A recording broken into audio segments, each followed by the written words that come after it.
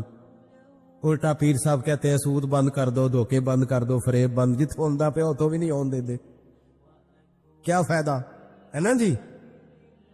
تو کوئی مکر فریب ہی نہیں، دجل ہی نہیں، سادہ سادہ کام کیسے ہوگا؟ حضرت عیسیٰ علیہ السلام کہنے لگے میرے ساتھ رہنا ہے تو دنیا داری سے، بولیے دنیا داری سے بچنا. کہنے لگا جی بالکل صحیح ہے. آپ فرمانے لگے چلو ٹھیک ہے. حضرت عیسیٰ نے چاہا کہ اس کا امتحان کرے، اور میں پہلے دن وہ آیا ہے صحبت صلح میں رہنے کے لیے، خیر سیکھنے کے لیے. حضرت عیسیٰ علیہ السلام فرمانے لگے کتنی روٹیاں کھائے گا؟ کہنے لگا ایک. آپ نے 3 روٹیاں منگوائی، ایک خود کھائی، ایک اس کو کھلائی، تیسری وہیں رکھی. اور جناب عیسیٰ دریا پہ وضو کرنے تشریف لے گئے. واپس آئے تو روٹی کوئی نہیں تھی وہاں. فرمایا روٹی کس نے کھائی ہے؟ کہنے لگا کوئی پتہ نہیں. جناب عیسیٰ علیہ السلام نے نا اس کو معجزہ دکھایا. ایک ہرن جا رہی تھی، اس کے ساتھ 2-3 چھوٹے چھوٹے بچے تھے. حضرت عیسیٰ علیہ السلام نے ہرن کا ایک بچہ پکڑا، اس کو ذبح کیا.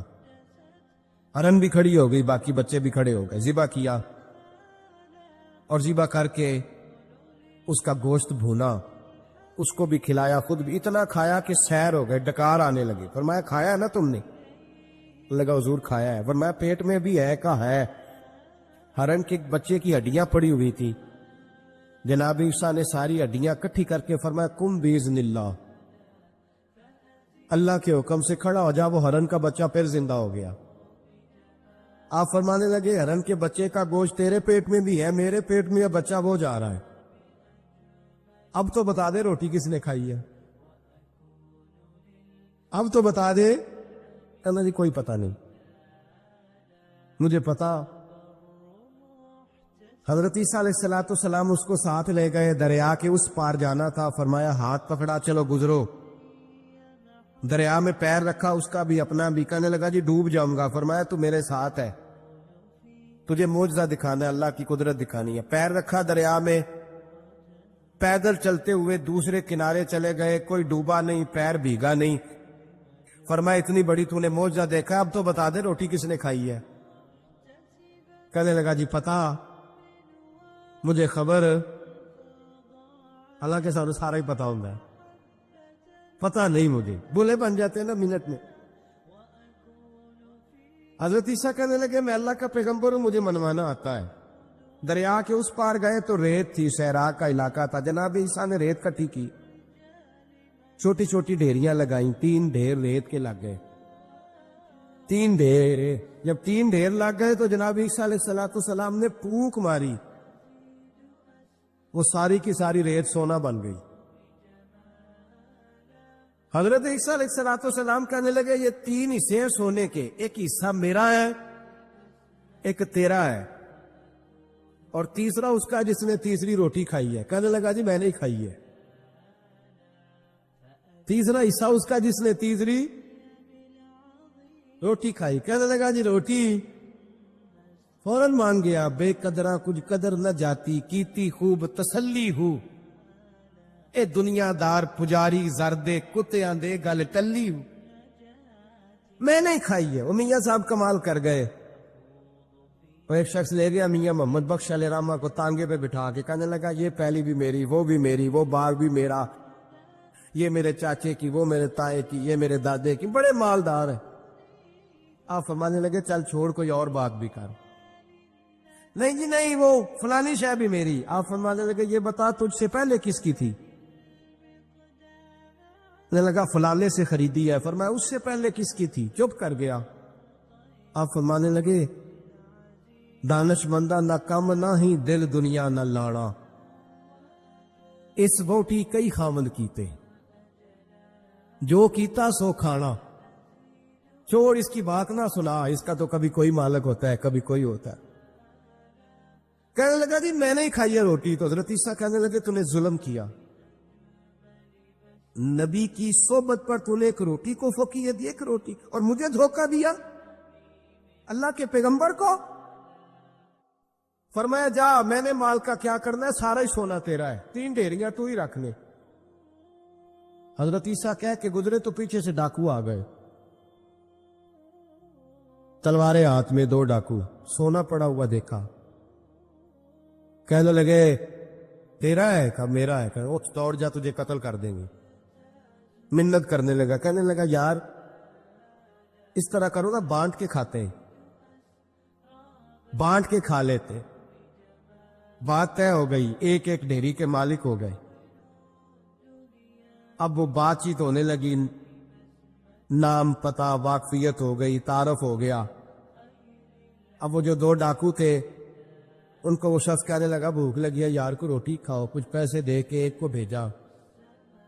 وہ جو 2 ڈاکو تھے ان میں سے جو کمزور تھا اس کو بھیجا کہ جاؤ کھانا لے کے آؤ۔ وہ کھانا لینے گیا تو پیچھے سے کہنے لگا تیرا رشتہ دار ہے؟ کہا نہیں۔ کو تعلق؟ کہنے لگا کوئی نہیں۔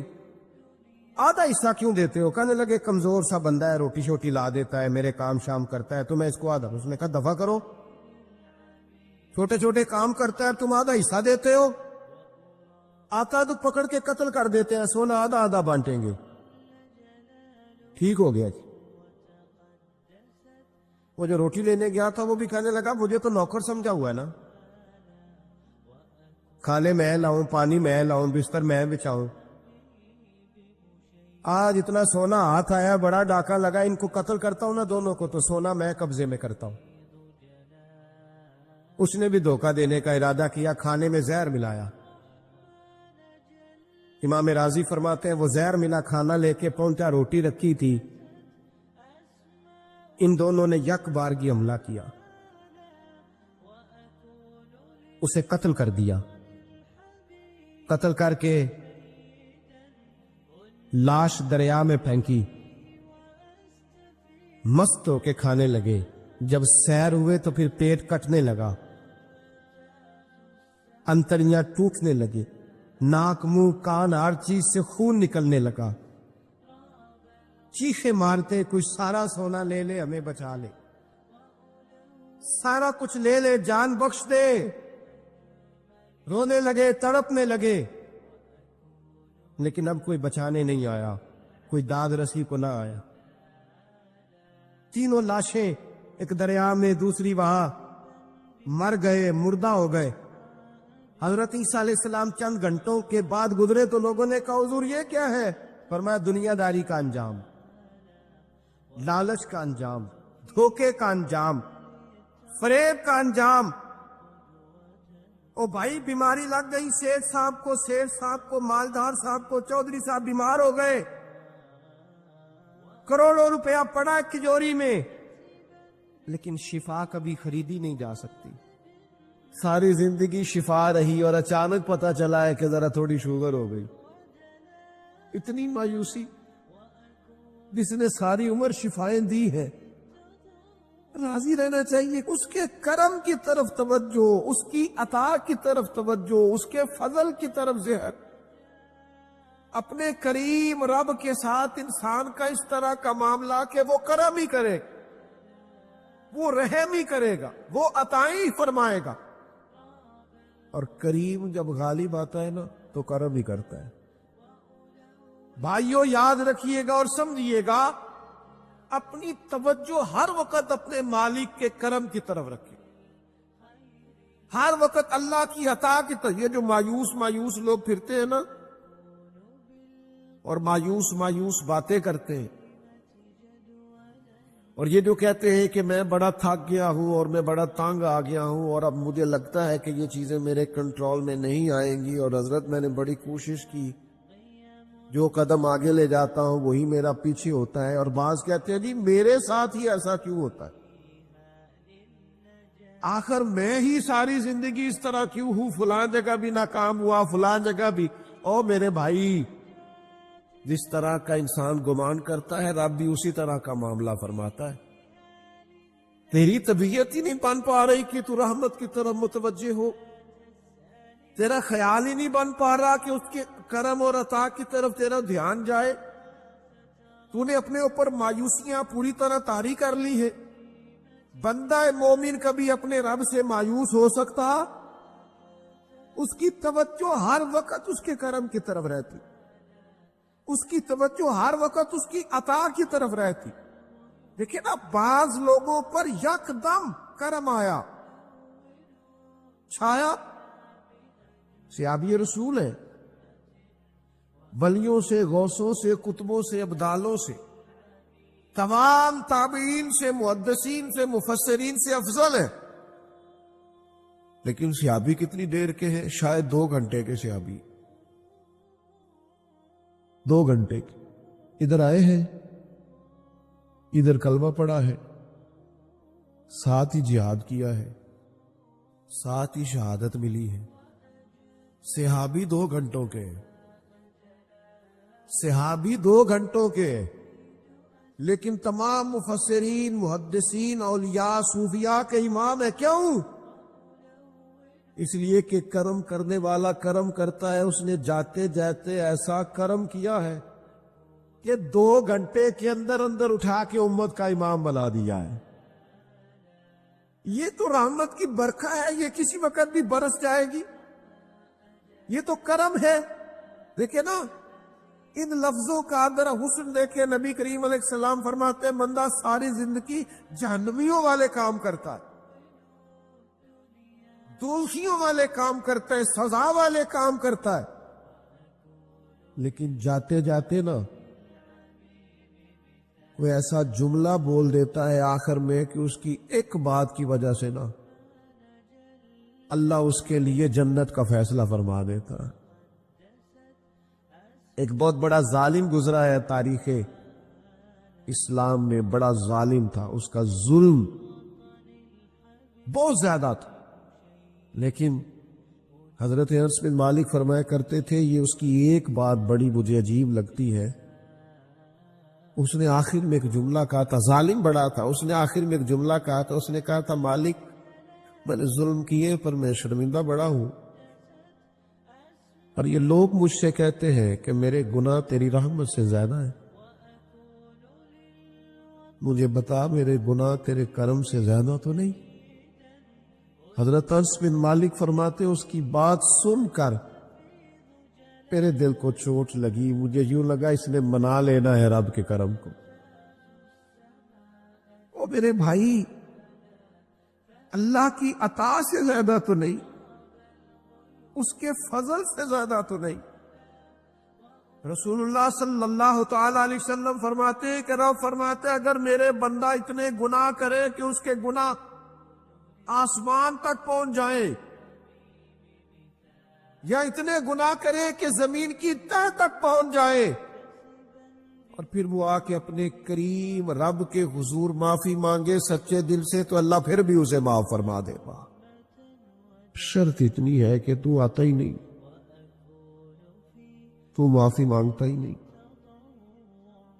تو پھر بھی لوگوں کو مناتا ہے، اسے مناتا ہی نہیں جسے منانا چاہیے۔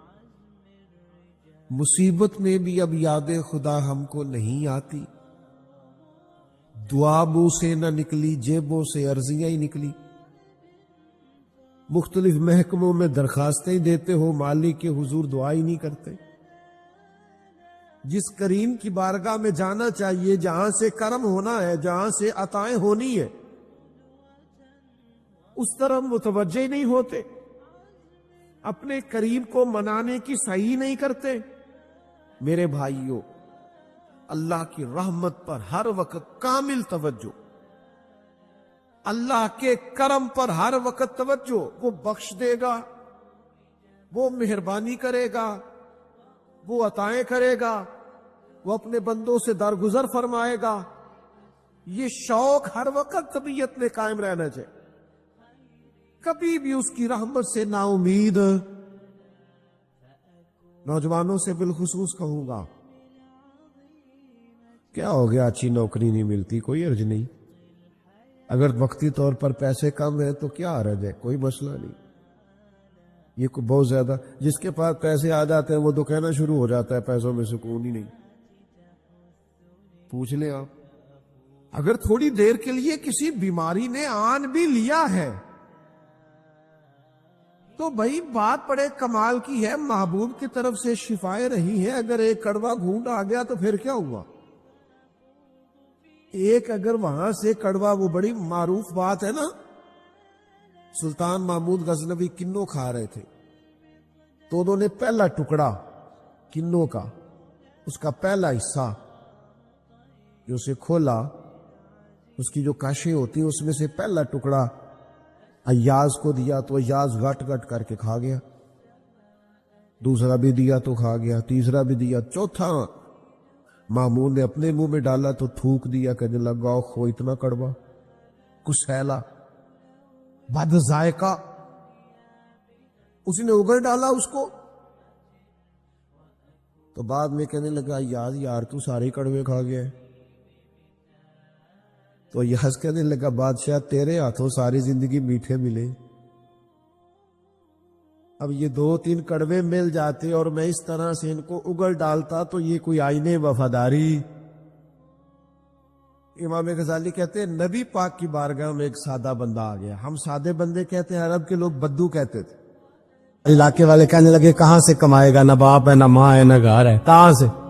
حضرت رومی کہتے ہیں نوجوان نے جنگل میں جھونپڑی لگا لی، وہاں وہ صبح مدرسے جاتا، شام کو جنگل میں رہتا، وہاں اللہ اللہ کرتا، سبق یاد کرتا۔ ایک دن بادشاہ کی بیٹی رستہ بھول گئی، جنگل میں آئی سہیلیوں کے ساتھ، باڈی گارڈ بھی ساتھ تھے پر رستہ بھول گئی، کھوتی کھوتی شام ہو گئی، ایسی کھوئی کہ جب رات گہری ہو گئی تو آ کے اس نوجوان کے پاس رکی اور چلانے لگی، شیر کے داڑنے کی آواز آتی ہے، بھیڑیے کے بولنے کی آواز آتی ہے، نوجوان اکیلا، سہیلیاں بچھڑ گئیں، گارڈ بچھڑ گئے، کہنے لگی میں پریشان ہوں، مجھے جگہ مل جائے گی۔ نوجوان کہتا میں نے شہزادی دیکھی اور مجھے بھی پتا تھا کہ گھر ایک ہی ہے اور آنکھ کو اندر سے دروازہ بھی بند کرنا پڑتا ہے، جنگل جانور بھی آ جاتے ہیں۔ کہتے میری چھوٹی سی کٹیا میں جھونپڑی میں وہ آئی، رو کے کہنے لگی سارا کوئی نہیں، اگر میں پیچھے نکلوں گی تو بھیڑیے کھا جائے گا۔ کہتے میں نے اسے جگہ دے دی، اکیلی عورت، چراغ جل رہا ہے، سبق یاد کر رہا ہوں۔ میرے نبی پاک نے فرمایا جہاں مرد عورت اکیلے ہو تیسرا شیطان ہوتا ہے۔ اور شہزادی، وہ بچہ کہتا ہے سبق یاد کرتا رہا ساری رات، وہ بچی کو کہا سو جا، پر وہ کہتی ہے نیند مجھے بھی کہاں آئی۔ ایسے موقع پر نیند، ساری رات سبق یاد کرتا، تھوڑی تھوڑی دیر کے بعد چراغ جلتا تو اس پہ انگلی رکھتا، ہاتھ جلتا تو پیچھے کھینچ لے، پھر دوسری انگلی رکھتا، تھوڑی دیر کے بعد جلتا تو کھینچ لے، ہاتھ سارا جل گیا۔ صبح کرنیں چمکی تو کہنے لگا چل نکل جا، دوڑ جا، بس بڑا صبر کا امتحان ہو گیا، چلی جا۔ شہزادی باہر نکلی، سپاہی ڈھونڈ رہے تھے، بادشاہ خود جنگل میں نکلا ہوا تھا، میری بیٹی مل گئی۔ بادشاہ تنہائی میں جا کے کہنے لگا بیٹا میں دنیا کو بتاؤں گا کہ میری بیٹی کھوئی نہیں تھی، سپاہی ساتھ ہی تھے۔ یہ بڑا مشکل ہوتا ہے، بیٹی تو بھول کے بھی رات کہیں رہ پڑے تو لوگ جینے نہیں دیتے، تو بیٹا مشکل ہو جائے گا میرے لیے۔ کہاں تھی؟ اس نے کہا نیک نوجوان کے پاس۔ اس نے کہا بیٹا میں تو تیری بات مانوں گا پر دنیا نہیں مانے گی، اگر اس نوجوان نے کسی کو بتا دیا کہ تو اس کے پاس تھی تو پھر لوگ میرا جینا محال کر دیں گے، بیٹا میں مر جاؤں گا، میری مجبوری یہ ہے کہ وہ کہیں راز نہ اگل دے وہ نوجوان، اسے قتل کرنا پڑے گا۔ عورت نے منتیں کی، اس بیٹی نے کہا میرے محسن کو مارو گے، روئی، اور وہ کہنے لگا میں بادشاہ، وہ میرا اپنا وقار ہے، میں اس کو چھوڑ نہیں سکتا، گرفتار کر لائے سپاہی۔ وقت طے ہو گیا سزا کا، اکیلے کار کوٹری میں رکھا گیا، جو اس کے خاص اعتبار والے تھے ان کی ڈیوٹی لگائی۔ بادشاہ نے بلایا طالب علم، آیا، عورت کہنے لگی، بیٹی کہنے لگی ایک دفعہ تو بلاؤ نا، ایک سوال بس پردے میں رہ کے پوچھنا ہے۔ اور پھر جو آپ کا جی چاہے میرے محسن کو مارنا تو ہے تو مرضی آپ کی. سامنے کھڑا کیا نوجوان پردے کے پیچھے عورت کھڑی ہو گئی. بادشاہ بیچ بیٹھ گیا. بی بی کہنے لگی ساری رات بیدار میں بھی رہی سویا تو بھی نہیں. وہ جو تو چراغ کے قریب ہاتھ لگا کے جلاتا تھا وہ سمجھ نہیں آئی. نوجوان رو پڑا. کہنے لگا